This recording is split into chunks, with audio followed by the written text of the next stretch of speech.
Welcome to FCAT After School, a podcast from SFU's Faculty of Communication, Art, and Technology. In each episode, we join student hosts in conversation with alumni as they explore career journeys since graduation and gather advice for the next generation. In this episode, host Emma Jean, a fifth-year student in the School of Communication, sits down with FCAT Film School graduate Cameron Maitland. Cameron is a film and content specialist at Hollywood Suite, a Canadian media company that screens and promotes films through cable, streaming, and social media. There, Cam is the face of their online presence, curating and creating content about films and infectiously advocating for what makes them so great. Recorded remotely from his Toronto office, Cam provided insight into the desire to make art, the need to make money, and collaboration in the community as the backbone of the filmmaking world.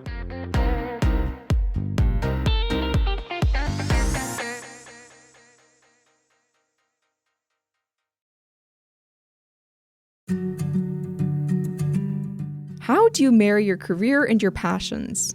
Is it possible? If it is possible, does making money off your passions strip you of your, passion? These are thoughts that come up in nearly every conversation I have with other students, anxiously staring down their graduation date. Thank goodness there are people who can speak to this from experience. This week's guest is one of those people who may have found a way to have both. How are you feeling today? Fine, Monday. Same old. Just a lot of catching up. We're also starting a shoot tomorrow, so a lot going on. One of our TV shows is just a doc-series, talking head sort of thing. But we're, kicking it off as always. Who knows if something will go wrong. Cameron Maitland is an SFU graduate with a Bachelor of Fine Arts in Film, and now works as the resident film and content specialist for the media company Hollywood Suite. If you have cable, or if your parents have cable, you may have seen their channels dedicated to showcasing film from across the 20th century. Yeah, whenever I visit home and see my parents, and they have cable, I always enjoy putting on Hollywood Suite and seeing what's on. It's like, oh, Moonstruck is on. Let's sit down and watch that. It's the best. Do you love him, Loretta? Ma, I love him awful. Oh, God, that's too bad. Hollywood Suite makes film-related content across social media, television, and, you guessed it, even podcasts. You could say that Cam makes a living out of all things film. I do think that there's a lot of my job that does read as dream job-ish. Being paid to do movie stuff at all, I feel very lucky. I know a lot of extremely talented people that just don't have an outlet that pays them. A lot of people I know who are the most passionate about movies do it for free. They're blogging, they're writing, they're just watching stuff because they care so much about it. So I do feel very lucky in that regard. Today, we'll be talking to Cam about his career and what helped him get there along the way. You'll hear about the benefits of connecting with program cohorts, the team ethic that he developed during film school that has stuck with him throughout his life, and the advice he would give to students looking to enter the creative industries today. Fade in, an Albertan classroom, the late 1990s. A young man sits at a desk, tapping a pencil against it. He's deciding what he wants his future to be. I went to a fine arts school, and they had a pretty good film course, and I just kind of enjoyed that, and did a lot of it in high school. I had kind of a varied background in theater and classical music as well, and neither of those really seemed like something I wanted to go on and continue doing. But film also kind of combines a lot of those elements, so just seemed like a good way to go. I grew up in Edmonton. At the time, there was not a lot of film programs in Alberta that were that well regarded. Part of it was my grades. A lot of places required a lot of math and science, which I wasn't very good at. But SFU required more of a submission of creative intent to get in. Studying film at SFU meant learning every aspect of film production, but also working to find his niche within it. It was a lot of training, literal training on various forms. We were still shooting on film. We were still recording sound on tape. A lot of the program, because it was kind of focused on experimental film, there was a lot of that. I think what I was really interested in at the time was writing. I wasn't as focused on directing at the time because It just kind of seemed like that's what everyone said.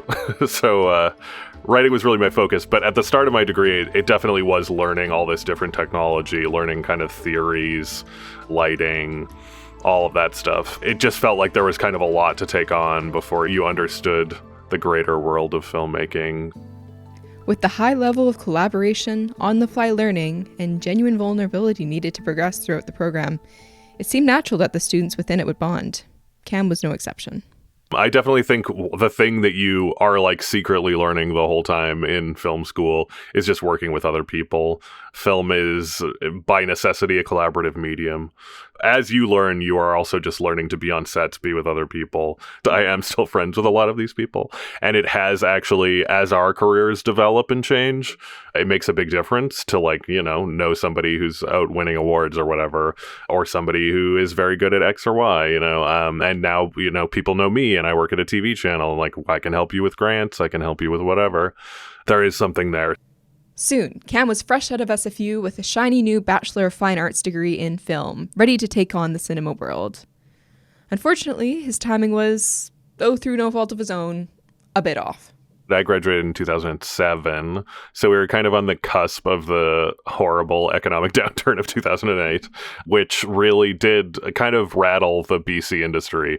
Without access to the potential film jobs he dreamed of, Cam went looking for any job that would let him write. I think for the most part, just about everybody kind of looked aside from film because we just needed to pay rent and what have you. One of the big things in Burnaby near SFU, a job you could always get was working for Electronic Arts. I ended up doing a few things in the video game industry. And then eventually I kind of started getting these jobs where I could write essentially digital copywriting. So something like Yelp, for instance, they paid me to just I would walk around a neighborhood, take a photo of every business, write down their hours. And that was the basis for what Yelp was. And it paid pretty well. And I ended up doing various things like that, working a lot on early social media. As time went on and the BC film and television industry remained seemingly unviable, Cam began to set his sights elsewhere. Kept looking for film stuff. The writing stuff, the opportunities weren't there. And Toronto seemed the better place for that. I especially wanted to work in pre-production and writing. And just knowing that there was production offices, there was so much more in Toronto. And eventually, I cracked in with various internships. My first big thing was working on a TV show that I don't think airs anymore, but it was called Out There with Melissa DeMarco. It was like a celebrity interview show. I did research. Again, it was really relying on my knowledge of movies. And from there, just lots of different jobs, as you can think. That also skipped so many jobs, but it was a lot of, you just got to make ends meet. You got to network with all these other filmmakers and try to get stuff done. Those, quote, so many jobs that Cam just skimmed over? Those included a number of gigs in marketing, a field he knew nothing about. So, just like back in film school, this meant learning by doing and making it up as he went along. Honestly, you're developing a set of skills as you go that you don't realize you have. I think a lot of people don't get that you just have secretly been hoarding all this kind of knowledge and stuff. Like when I talk about, I had this background in theater and improv, and that's 90% of experiential marketing. And you can just kind of hold on to that for the rest of your life, and it suddenly emerges when you need it. Could you tell me more about your experience with, what was it, theater and improv? Yeah. That was just a thing I loved in high school. We did Canadian improv games. We had an improv team. We won a few awards. It's the basic stuff you can do anywhere. I honestly really promote it with people I know. I think that improv is a big part of business and a big part of confidence, a lot of anxiety. If you get better at improv, you'll still be anxious, but you have strategies to deal with it. You don't need to be able to be great at comedy to use these various skills. And I do just think there's something there that I find comes up in all of my work. Cam was soon able to yes-and his way into more and more marketing opportunities for brands like Nintendo. He created branded video content and used his improv skills in what's called experiential marketing, which saw him standing on street corners, asking passerbys to play a game or try out a new product. You learn what you learn in film and communications that is about what people buy and don't buy and what have you. It was at this time that the SFU cohort that Cam had formed connections to all those years ago came in handy professionally. getting connected to positions through the friends and colleagues he met through his film program. We all keep in touch and help each other out when we can and when there are opportunities. Because again, it's people that we enjoy working with a lot of the time. When we come back, we'll see the film and marketing worlds collide as Cameron Maitland joins Hollywood Suite.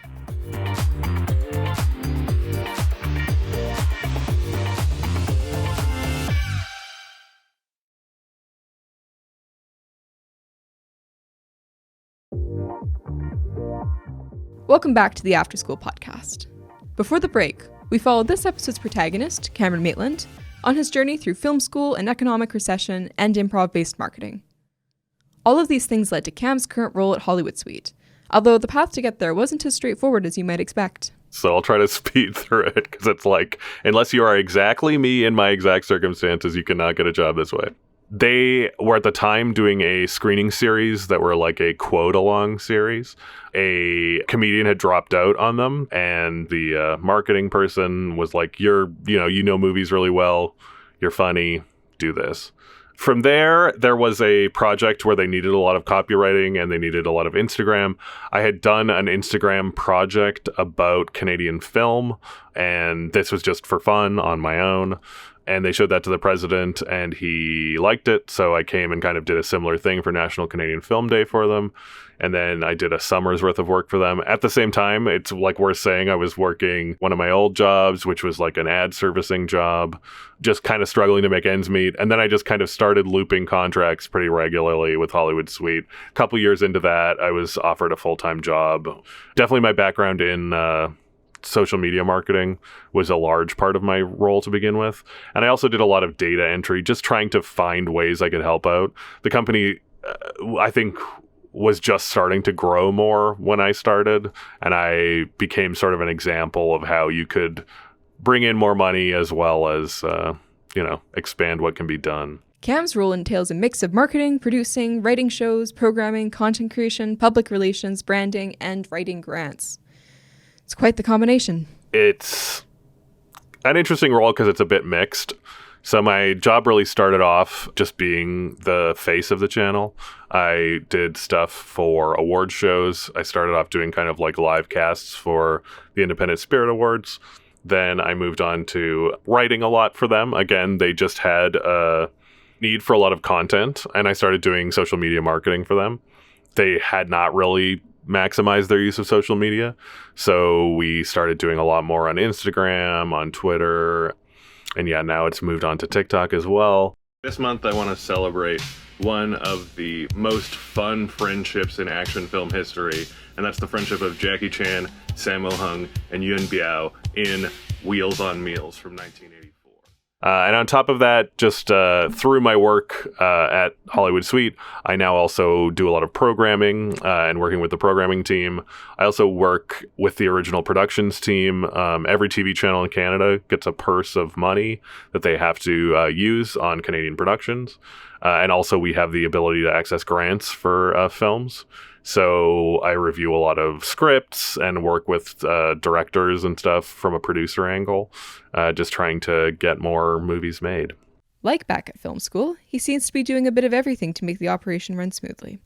What is that like? It's definitely complicated. I think it involves a lot more checking in with higher ups and things like that, especially now that it's become remote. It can be quite messy, but I also think it's quite related to film, like, as you know, especially independent film.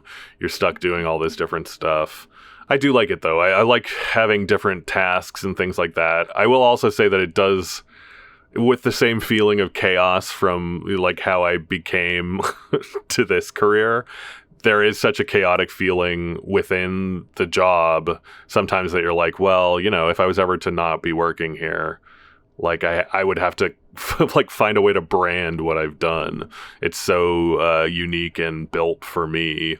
This sort of creative leeway has meant that Cam has been able to develop a role with room for him to decide where he wants to focus his energy based on his own ideas and strengths. I've worked here for like over 5 years, so I think that you just develop a level of trust that gives you a certain creative freedom. So I do think that people will probably realize that in the world of work, there is a lot of flexibility. You can always pitch stuff. You won't necessarily be in a position where the people care or will help you with it. But I do think that everyone is usually pretty open to that kind of thing, because if you're pitching things, if you're offering other kinds of work within your job that suit your job, you're like a go-getter. It's all positive. So I do think that if you have the energy and drive to be a little more creative within your role, it's usually appreciated. You just kind of have to make sure, again, don't give your best ideas away unless you have control over them. Cam also shared some advice on how to help conserve your creative energy as an aspiring writer, so that there's fuel left in the tank to keep going after your dreams. I do kind of believe in the philosophy of, if somebody is listening to this and is really passionate about writing, if you can get a job that you don't write, it really does help you have energy to write later. Like, you can definitely use up all your reserves writing. And I remember sitting through, can't remember the guy's name, but it was a great screenwriting seminar in Vancouver. And he wrote on, at the time, Stargate Atlantis. But he said that the only way he became a writer was to manage a Starbucks, because he said, you didn't really have to think. You could kind of save all your energy and go home and write. And I do feel that way sometimes, of like, these jobs, when you just write all day, all you want to do is not write. I know what he means. After writing a term paper, the last thing I want to do is come home and write more, no matter how guilty I feel about neglecting my projects. Anyways, I wondered what happened to Cam's film school dreams of selling screenplays and making projects with his friends. Was he still working on those?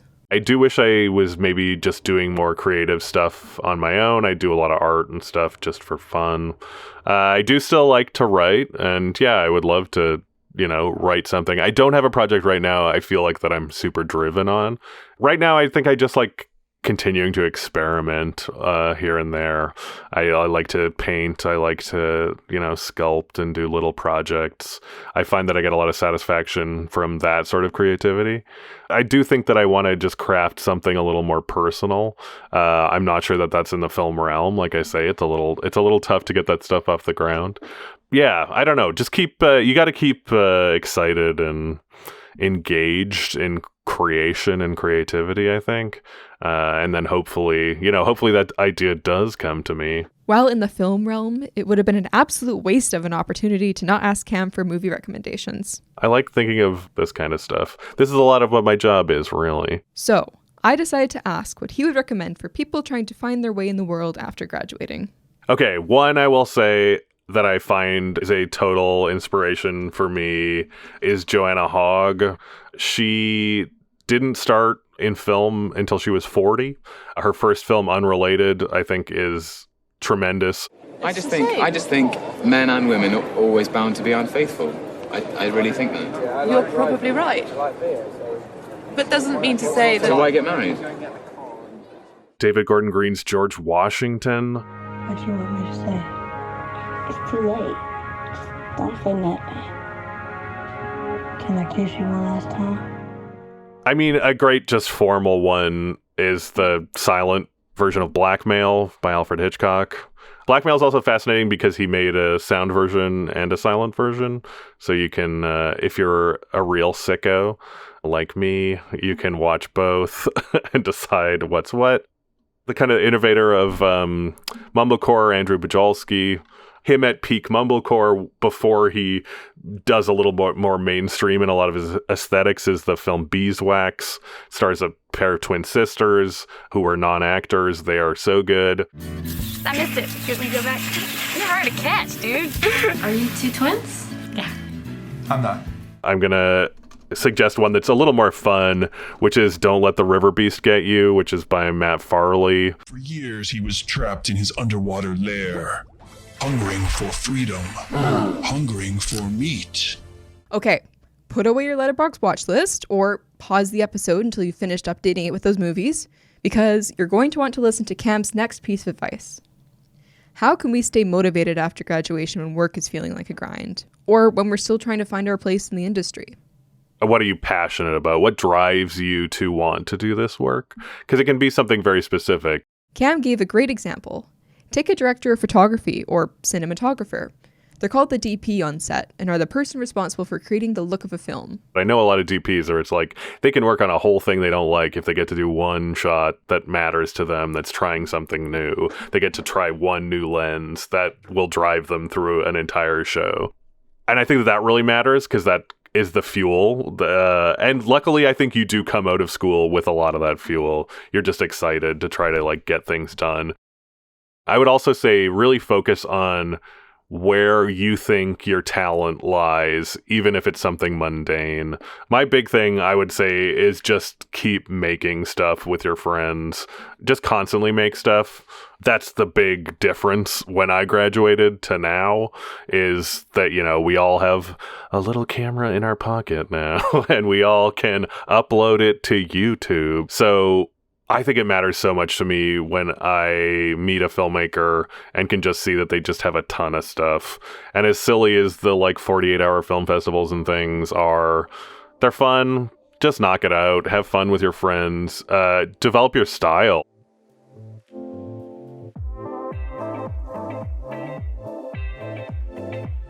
Film is really collaboration. So especially if you're heading towards graduation and stuff, like go to the contemporary arts music concerts, meet the people who make the music, meet the people who are acting. It's a lot easier to get things done if you have all of these people, if you inspire each other. Just use the energy you've got. It's obviously we live in a horrible, the end of capitalism, but you gotta support each other. It's a community. I think that says it all. Fade out. Roll end credits.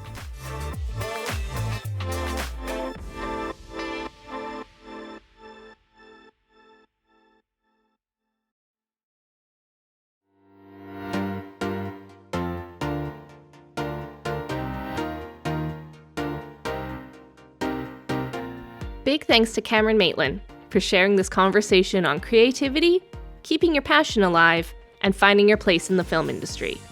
You can find his work over at Hollywood Suite.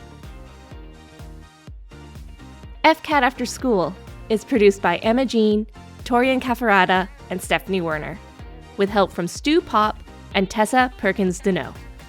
We respectfully acknowledge the Musqueam, Squamish, Tsleil-Waututh, Katzie, Coquitlam, Kakite, Kwantlen, Samiamu, and Tsawwassen peoples on whose unceded traditional territories our 3 campuses reside, and where many of the stories shared in our series take place. If you enjoyed this episode, make sure to leave us a rating and subscribe to FCAT After School wherever you listen to podcasts. You can follow us on social media at FCAT at SFU. That's FCAT at SFU across all platforms. For feedback or guest suggestions, reach us by email at fcateng@sfu.ca. All links in the show notes. See you next time.